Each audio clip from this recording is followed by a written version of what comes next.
beaucoup d'être ici pour cette conférence de presse Le Ventourne de Bettina Oberli.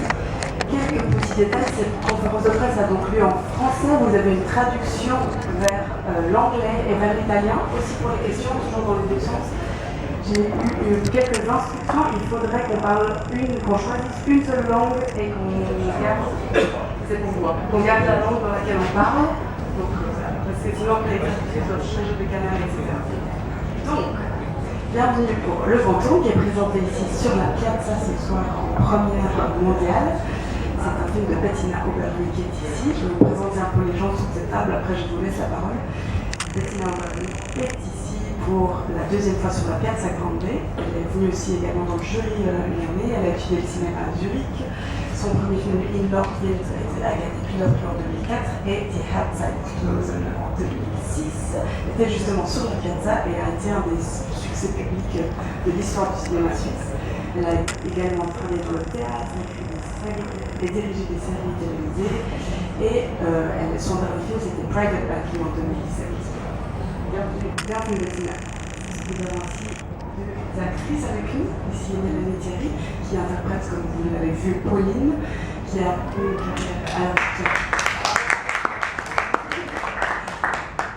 carrière de mannequin, qui a commencé sa carrière d'actrice à 16 ans. En 2006, elle a joué dans un film de Maïwen qui s'appelle Pardonnez-moi. Ensuite, elle a enchaîné beaucoup de rôles, je vous laisserai aller regarder tout ça, mais elle a ensuite eu le meilleur espoir féminin en 2009 pour le dernier pour la route de Philippe Pogno. Elle a joué très récemment dans le film La douleur de Emmanuel Finkiel. Et nous avons aussi Anastasia Shevtsova, qui est à la base danseuse et qui a commencé sa carrière d'actrice dans le rôle de Paulina dans C'est sa vie, qui est l'adaptation au cinéma de la bande dessinée de Bastien Vives et qui a appris le français pour ce rôle-là. Il me semble que c'est son deuxième rôle ici, elle va pouvoir nous en dire plus. Nous avons aussi avec nous Stéphane Cuti, qui est le chef opérateur du film ici, qui a, il me semble, un autre film en sélection à Locarno, je crois, qui s'appelle Where Are You Gilberto Gil, qui a fait George Gilberto. Ah oui, je confonds. Pardon. Et qui a fait l'image de tous les films de Bettina Oberli, je crois. Et nous avons les producteurs du film, de Rita Productions, Pauline Digax et Max Carly qui sont ici. Voilà, bienvenue à tous pour les présentations. Est-ce que quelqu'un a une première question ou est-ce que je me lance? Premier film en français. Oui. Comment est-ce que vous avez décidé de faire ça? Enfin, quelle est la genèse de ce projet? Pourquoi en français? Et ensuite, comment ça s'est passé pour diriger pour la première fois en français? Alors, premièrement, je voulais absolument tourner dans le Jura pour des raisons visuelles. Et là, on a tourné dans les Franches Montagnes et on parle français. Il y avait une logique que les gens là, ils vont parler dans cette langue. Et deuxièmement, on est ce petit pays, la Suisse, qui est quand même, on peut partager en 3 ou même 4 des cultures différentes, des langues différentes, et parfois c'est un peu pénible, et parfois c'est un cadeau qu'on peut vraiment changer sa langue et rester dans son pays. Alors je voulais profiter de ça, et j'avais envie de sauter dans une autre culture et un peu sauter dans l'eau froide. Ouais. Et comment ça s'est passé alors? J'ai vu qu'il y avait une collaboration avec Antoine Jacob pour le scénario. Est-ce que très concrètement tu l'as écrit en allemand et ça a été traduit ou... Non, on a toujours travaillé en français. Et je voulais ça aussi parce que je savais que, comme dans mon profession, c'est très important de bien communiquer. Et je savais, si je mélange les deux, mon français ne va jamais être suffisamment bon pour vraiment être assez précis dans le travail de la mise en scène et avec l'équipe. Et du coup, est-ce qu'il y a une différence pour toi par rapport à tes autres films? Est-ce que pour toi, réaliser un film en français ou en allemand, c'est la même chose? Ou est-ce que tu as senti des différences avec la langue? Non, je crois que la façon de faire un film, c'est pareil partout, je crois. Mais bien sûr, c'était parfois un peu plus fatigant pour moi, et parce que cette communication dans une langue, oui, comme le français, c'est pas ta langue maternelle, oui, le soir j'ai fait ouais. Et cet attachement au Jura, où est-ce qu'il vient? C'était d'abord le lieu qui a créé le film. Oui, le Jura, j'aime bien qu'il y a presque une atmosphère un peu western. Et je connais très bien la campagne, les régions rurales en Suisse allemande, comme l'Emmental, la Witzel. Et c'est toujours très joli. Là, il y a toujours les Alpes, il y a les chalets, il y a une nature suisse que je n'ai pas vue avec cette histoire. J'aime bien que là, les Franches-Montagnes sur le plateau, il y a les herbes, il y a les sapins, il y a le ciel. C'est très vide.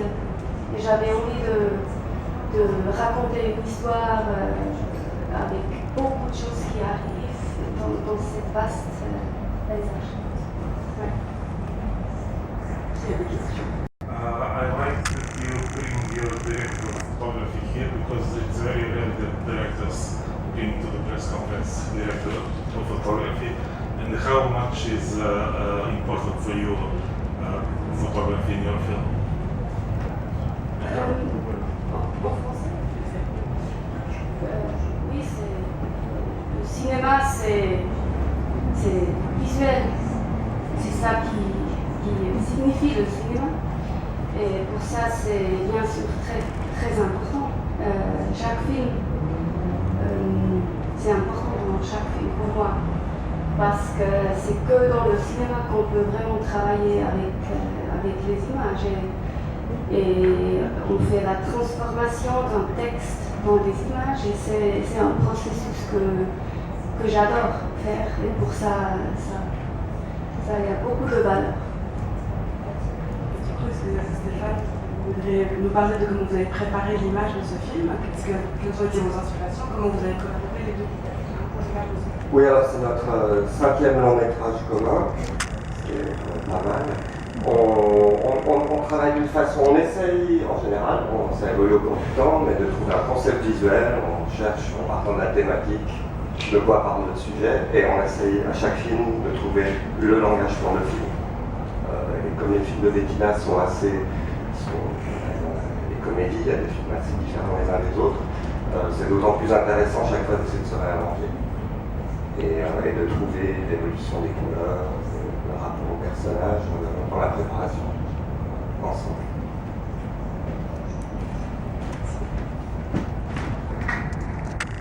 J'ai une question un peu particulière. Pourquoi Pedro Lenzi, comment il est entré dans le film, dans le rôle du Heiler?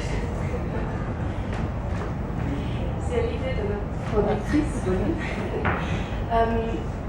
J'aimerais bien avoir un Suisse allemand parce qu'il y en a pas mal dans le Jura qui essayent de vivre un peu différemment. Et oui, je trouvais une très bonne idée. On l'a demandé, il a dit oui, mais je ne parle pas français.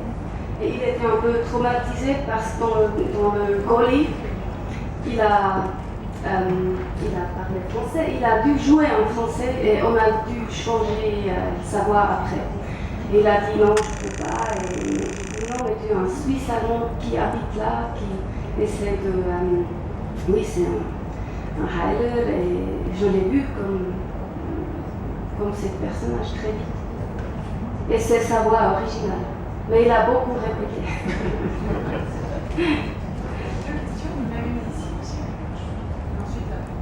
Intanto complimenti per il film. Volevo chiedere all'attrice principale come si è trovata in questo ruolo di veloce Madame Bovary in questa storia.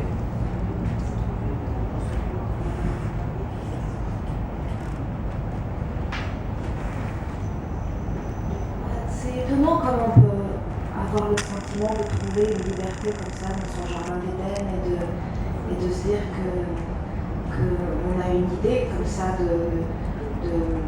d'ordre et de pensée et que finalement il y aura un élément perturbateur qui nous donnera l'impression que les limites s'imposent et que la liberté se trouve peut-être ailleurs.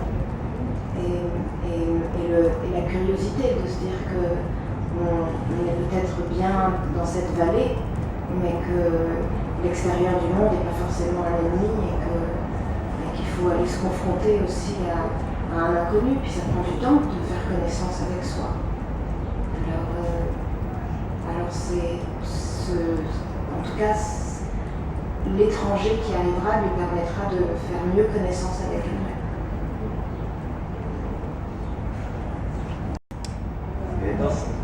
English? English, okay. It is a little complicated, so it goes above my French knowledge. I see the movie as a timepiece, report between modernism and very old-fashioned kind of medicine that is practiced. So it's a huge time gap between the two practices of that are employed in this film. And that leads me to the question: what are the sources of inspiration for the story? I think I like that it's an original story written for that movie. But where did the inspiration come from to do the story exactly as it is? L'idée au tout début, c'est lié à mon enfance. J'avais des grands-parents qui habitaient dans les métals et j'ai passé beaucoup de temps là. Et j'ai beaucoup eu contact avec des paysans. Et j'ai toujours vu les paysans comme des gens qui sont en train de travailler, en train de bouger, en train de faire des trucs dans une vie qui doit être très pragmatique pour que ça fonctionne. Et chaque paysan fait tout pour éviter une drame sur sa ferme, des maladies, des accidents, etc. Alors c'est une vie très pragmatique et simple. Et ça m'intéressait faire un film comme ça parce qu'il y avait toujours eu des histoires quand il y a eu des choses émotionnelles. Par exemple, je me rappelle d'un voisin qui s'est suicidé après une histoire d'amour pas heureuse. Il y a une voisine qui est sautée dans l'aimé parce qu'elle a eu une histoire amoureuse pas heureuse. Et j'avais toujours le sentiment qu'on essaye de vraiment éviter toutes les grandes émotions, mais s'il arrive, c'est très très grand. Et c'est ça la base. Oui. Les émotions, ils sont plus grands que le reste tout à coup et il y a des drames et des catastrophes. Parce qu'ils ne savent pas où et quoi faire avec cette immense émotion. Et puis c'était là une part et après on s'est dit oui, on peut faire une grande histoire d'amour dans un milieu où on ne l'attend pas. Mais il faut vraiment l'ancrer dans le présent contemporain. Alors on a dit, ce sont des paysans qui ont une idéologie, qui veulent vraiment, c'est politique, c'est une mission, c'est un projet politique pour eux d'aujourd'hui et ça traite des questions très contemporaines, comment vivre sa vie, est-ce qu'on est responsable, est-ce que c'est trop tard, est-ce qu'on peut encore faire quelque chose, on va où avec l'écologie et le planète. Et c'est ça les deux points. Oui, c'est vieux et c'est moderne. Ouais. Et l'élément avec l'éolienne, c'était important, pas seulement avoir un paysage trop douce, mais des éléments techniques, brutales, très différents. Ouais. I want to know why she break the Aeolian system. Just because she wants to see him again, or because it's a sort of pollution even with the noise, she was disappointed. And then why she doesn't go away with this beautiful man if it's the emotions in the so she was afraid of it, too strong? Je crois que c'est ambigu. Il y a des différentes raisons pourquoi elle casse. elle ne supporte plus parce qu'elle est très présente, c'est un truc presque physique, c'est aussi une obsession, il est fort, ça fait de la bruit, c'est moche, c'est très présent. Et je crois qu'il y a un moment où elle ne supporte pas, mais en même temps c'est aussi un appel parce qu'elle doit revenir. Alors c'est un mix de beaucoup de sentiments et je crois qu'elles sont, ça va plus continuer comme ça. Et la deuxième question c'est... Why she doesn't? Ah, Elle marche pas avec lui, il est parce beau, que- hein. oui, mais c'est un... it's a mentor. C'est plus... c'est une histoire d'amour, mais c'est le début, ça déclenche une autre histoire. Elle n'a pas besoin d'un autre homme, ce monde. Elle a besoin de vraiment... de faire un pas dans une vraie indépendance. Ouais.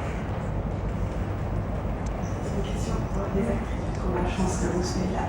Comment est-ce que vous connaissiez vous le Jura? Est-ce que c'est quelque chose c'est le rôle que vous avez dû jouer? Comment vous êtes préparé pour devenir Verlaine? Non, je connaissais pas le Jura. Il m'était arrivé de jouer à Lausanne et à Genève au théâtre, mais je connaissais pas la campagne. Moi, ce que j'ai aimé, c'est l'idée que je puisse y retrouver un enracinement quelque part, parce que je venais de faire un film où tout d'un coup j'avais plus beaucoup d'envie après, et quand est arrivé le scénario de Bettina, j'avais le sentiment de pouvoir y retrouver un peu de mon enfance et d'y retrouver un petit peu la petite fille que j'étais, et ça me plaisait de retrouver un peu d'être à nouveau dans son territoire presque, et de redevenir une actrice de plein air. Et puis ensuite, alors on fait forcément appel à ses souvenirs d'enfance, et parce qu'il y a des souvenirs comme ça qui sont puissants, qu'on trimballe et qui nous construit. Parce que moi j'avais toujours l'habitude de partir à la ferme quand j'étais petite, et je m'occupais des veaux, je m'occupais des vaches, c'était quelque chose où c'est un souvenir très très fort. Et de pouvoir à nouveau revenir à la terre et revenir aux éléments et d'être proche du cosmos comme ça, il y avait quelque chose qui me plaisait beaucoup. Et ensuite, la chance que j'ai eue, c'est qu'on a été entouré par des gens du pays, où j'ai fait un petit stage dans une ferme comme ça, avec une identité un peu à la Pierre Rabhi, où c'est très écolo et on est vraiment en accord entre la nature, les animaux, et on fait mal à personne, et tout ça prospère. Et c'était magnifique.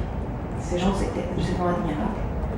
Et puis ensuite, on a eu quelqu'un qui nous a suivis pendant tout le tournage, qui s'occupait de toutes les vaches, et qui était quelqu'un de passionnant, qui avait un amour comme ça infini pour ces animaux. Et il nous a transmis un peu tout ça.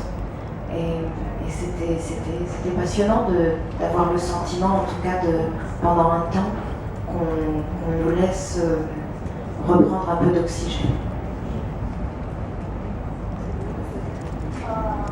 Moi non plus, je ne connaissais pas le Jura, mais pour moi c'était une très belle occasion pour voir le pays, la Suisse, et je pense aussi que pour les acteurs c'était très bien d'y habiter pendant 2 mois, parce que je pense que ça a beaucoup aidé pour les personnages, pour les comprendre.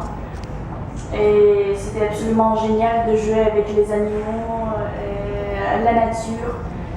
Ça m'a beaucoup inspirée. J'adore la Suisse, c'est très très beau.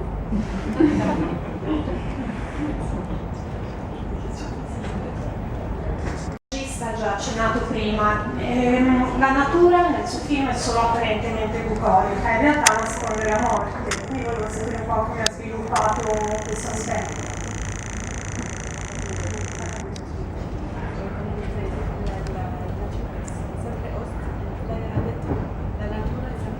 Bucolica, bellissima, però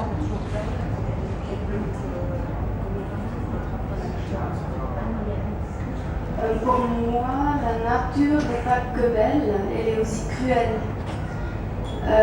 Parce qu'elle est indifférente. Elle est indifférente. Quoi qu'il arrive, la nature est là tout le temps. Je crois que c'est Max Frisch qui a déjà dit ça. Et puis on a essayé de traiter la nature, pas que pittoresque et jolie, mais vraiment dans son entièreté.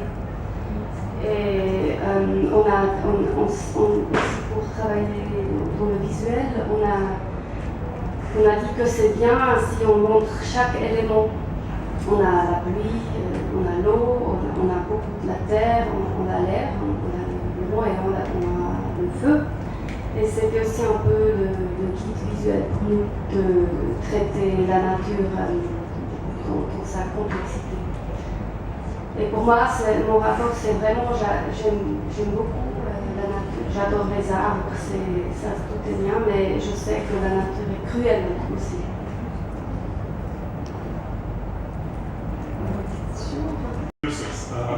Did you ever say no to any requests from director of actors, or how did you work with them?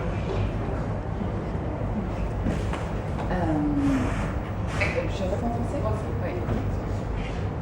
On dit toujours non, et ensuite on discute. C'est une manière de travailler. On dit toujours non. À toi ? Non, je Pardon, sorry. Je pense que le travail de producteur, enfin la relation de travail entre un producteur et une réalisatrice ou un réalisateur, c'est... Moi je le vois comme une longue conversation de plusieurs années qui commence au début de l'écriture et qui se termine lorsque le film est transmis au public. Et dans cette longue conversation, eh bien, il y a beaucoup de moments où on échange, où on est d'accord, où ça prospère, où ça fait fructifier la pensée. Et puis, comme dans toute longue conversation, il y a des moments de désaccord. Et je pense qu'avec Bettina, je crois qu'on a toujours réussi enfin, tu me contredises si tu n'es pas d'accord. On a toujours réussi à dépasser nos moments de désaccord parce que pour toutes les deux, le film a toujours primé. C'est-à-dire que je pense qu'on avait une idée à peu près similaire du film en devenir et qu'il est toujours demeuré la chose la plus importante pour chacune de nous.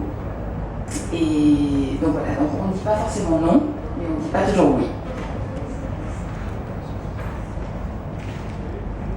J'ai encore une question pour Bettina, parce que quand on se plonge dans ce projet de couple qu'ils ont tous, ils sont beaux, ça fonctionne, on a vraiment une espèce d'enthousiasme avec eux, qui évidemment petit à petit devient de plus en plus difficile à réaliser, les difficultés arrivent, etc.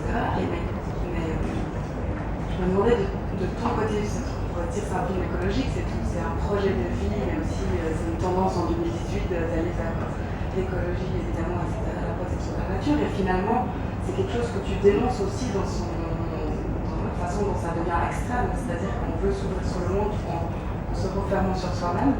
Le projet de Alex, comment est-ce que toi tu le juges? Ou est-ce que, pas vraiment de quel côté tu es, ce sont tes personnages, mais... Je crois qu'on a absolument besoin des gens comme Alex, des lutteurs, des gens qui n'arrêtent pas. Et j'admire aussi si quelqu'un est vraiment décidé d'être très conséquent comme lui. Je crois aussi qu'il y a un moment où chaque idéologie devient extrême et destructive. Et je crois que c'est lié à la peur de lui de perdre sa compagnon, et parce qu'il sent qu'elle s'émancipe, il doit la lâcher, et pour ça il commence à être trop radical, trop extrême, mais il ne va jamais arrêter. Et je juge pas, parce que je dis pas il a raison, il a tort. Je crois que toutes les attitudes, toutes les opinions, ils ont raison. Ce sont des gens modernes et intelligents et tout le monde a raison. Et je crois que c'est important. Je ne voulais pas faire un film, une thèse, ou je ne voulais pas être didactique. C'est juste des différentes visions aussi. Samuel, je comprends ce qu'il dit. Quand il dit c'est trop tard et c'est mieux de danser que de lutter parce que la terre, on l'a perdue. C'est aussi une opinion qui, oui, peut-être qu'il a raison. Mais je ne juge pas. Je crois seulement que c'est important.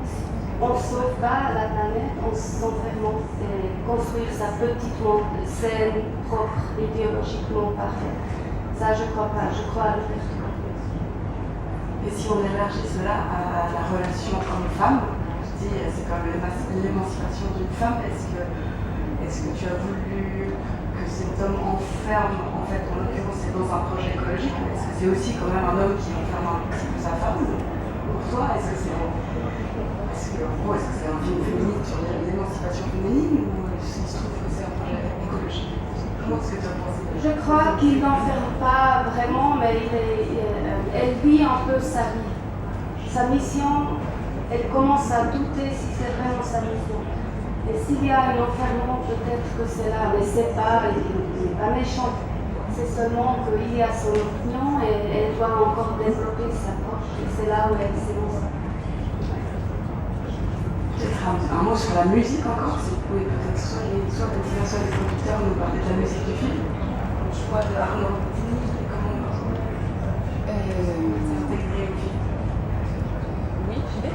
Ok, j'y vais. Alors, Arnaud Bettini est un jeune compositeur de musique de film, c'est-à-dire que c'est un musicien expérimenté qui travaille dans différents types de musique depuis de nombreuses années et qui a commencé à travailler dans la musique du film sur les films de Robin Campillo et notamment sur Eastern Boys, puis sur 120 battements par minute qui l'a fait connaître un peu plus. Et je pense que le projet depuis le début de Bettina était de ne pas être dans une espèce de surabondance de signes par rapport à l'endroit du film, à ses paysages, et on ne voulait pas forcément avoir une musique, une musique trop acoustique, trop attendue en fait, trop attendue. Et le travail électronique que fait Arnaud est très intéressant parce qu'il a vraiment une pratique à la fois électronique, mais tout en travaillant avec des orchestres, tout en composant lui-même. Et il nous a semblé être la personne parfaite pour illustrer ce film. Et je crois que la collaboration entre Arnaud et Bettina s'est extrêmement bien passée. Non, je le trouvais intéressant parce que c'est vraiment une apparence. Il a 2 lettres et il est un peu effrayant presque parce qu'il a une groupe de heavy metal et il est vraiment très connu dans le techno. Et je trouvais qu'il est très sensible. C'est un vrai artiste et ce qu'il a proposé dès le début, on était très d'accord. Ouais. Une dernière question. Je veux juste encore vous dire que le film a une date de sortie en Suisse romande le 19 septembre. C'est Film Copie qui sort le film et en Suisse allemande le 20 décembre. Je crois qu'il n'y a pas encore de date pour le décembre, il va sortir au décembre. Il sort en France également le 26 septembre. C'est Bill for Films qui s'occupe des ventes internationales. Voilà. En Suisse allemande Suisse allemande le 20 décembre.